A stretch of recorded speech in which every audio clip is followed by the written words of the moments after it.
En la resolución de problemas con computadora, el programador debe seguir los siguientes pasos. Primero, análisis del problema. Siempre se va a partir del enunciado del problema que se quiere resolver. Es el más importante de los pasos y en el que hay que invertir el mayor tiempo. Segundo, diseño del algoritmo. En este paso se establecen las acciones que hay que seguir para llegar a los resultados del problema, indicando el orden lógico de realización de los mismos. El tercer paso es la codificación del algoritmo, que implica escribir las instrucciones indicadas en él según la sintaxis de un lenguaje de programación, a fin de obtener el programa correspondiente. Finalmente, el cuarto paso consiste en ejecutar el programa en una computadora, lo que implica básicamente ingresar información, procesarla e informar los resultados pedidos. Veamos ahora cada uno de estos pasos en profundidad. Primero, análisis del problema. Como ya dijimos, partimos del enunciado de un problema, el cual debe ser completo y no dar lugar a ambigüedades. En este análisis deben ser identificados el conjunto de los datos de entrada, que es la información a procesar, el conjunto de los datos de salida, que son los resultados a obtener, y la vinculación que existe entre estos dos conjuntos de datos, o sea, cómo obtener a partir de los datos de entrada los resultados pedidos. Vamos a trabajar en un ejemplo genérico. El enunciado del problema es el siguiente. Se tiene una caja que contiene varias fichas de colores. Se deben separar las fichas rojas del resto de las fichas de la caja. Como datos de entrada tenemos la caja y las fichas de colores en su interior. Como datos de salida, todas las fichas rojas separadas del resto de las fichas de la caja.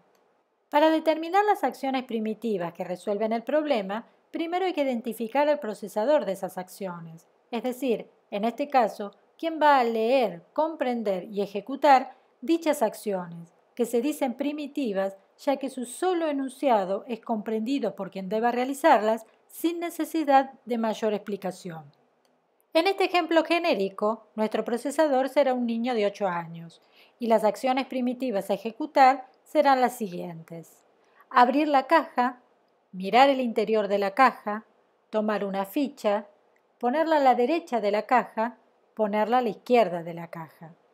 Además, tendrá que evaluar condiciones las cuales deben ser comprensibles para él, y esas condiciones son: ¿hay fichas en la caja? ¿La ficha es roja? En el segundo paso, diseño del algoritmo, hay que establecer el orden lógico de realización de esas acciones primitivas y cuándo y cómo se evalúan las condiciones planteadas. Por definición, entonces, un algoritmo especifica cada una de las acciones primitivas que pueden ser ejecutadas por un procesador y que lleva a la solución de un problema, indicando el orden lógico de realización de cada acción. Estas acciones deben ser precisas, es decir, si se siguen 2 veces, se obtiene el mismo resultado cada vez y la cantidad de acciones debe ser finita. El algoritmo que resuelve el problema planteado es el siguiente. Comenzar. La primera acción, abrir la caja. Luego, mirar el interior de la caja. Esta acción me permite evaluar la primera condición. Mientras haya fichas en la caja, que al ser verdadera me indica que debemos realizar las siguientes acciones. Tomar una ficha, evaluar el color. Si la ficha es roja, y esta es nuestra segunda condición, que al ser verdadera, la acción indicada es ponerla a la derecha de la caja. Nuevamente hay que mirar el interior de la caja con el fin de actualizar la condición. Mientras haya fichas en la caja, la cual vuelve a ser verdadera, con lo cual el proceso se vuelve a repetir. Tomar una ficha, evaluar el color si la ficha es roja, pero en este caso la condición es falsa, por lo tanto la acción indicada es ponerla a la izquierda de la caja.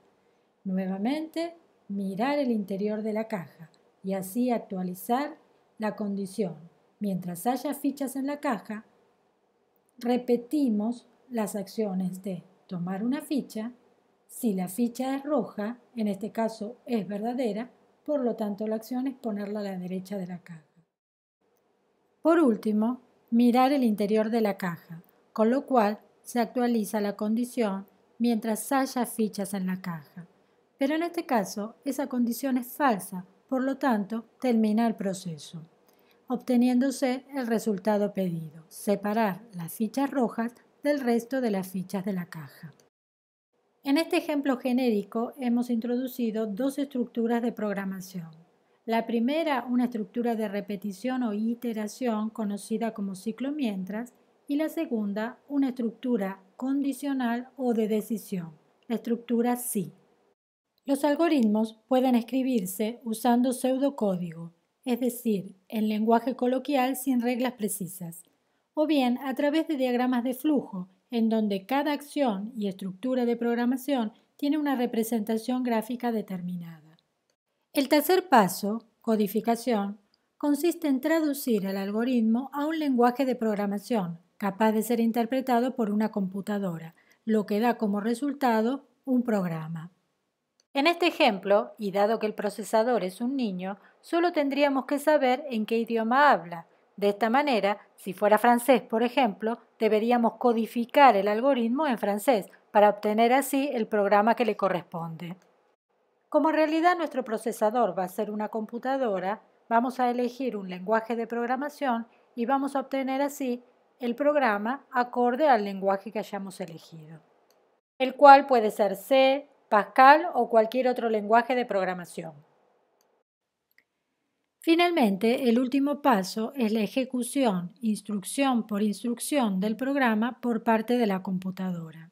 Para la ejecución del programa hay que realizar los siguientes pasos.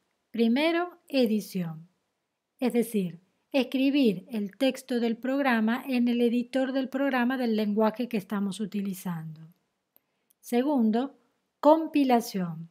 Corresponde a la traducción del lenguaje de programación, que es el cercano a las personas, al verdadero lenguaje de máquina, a cargo del compilador del lenguaje con el que estamos trabajando.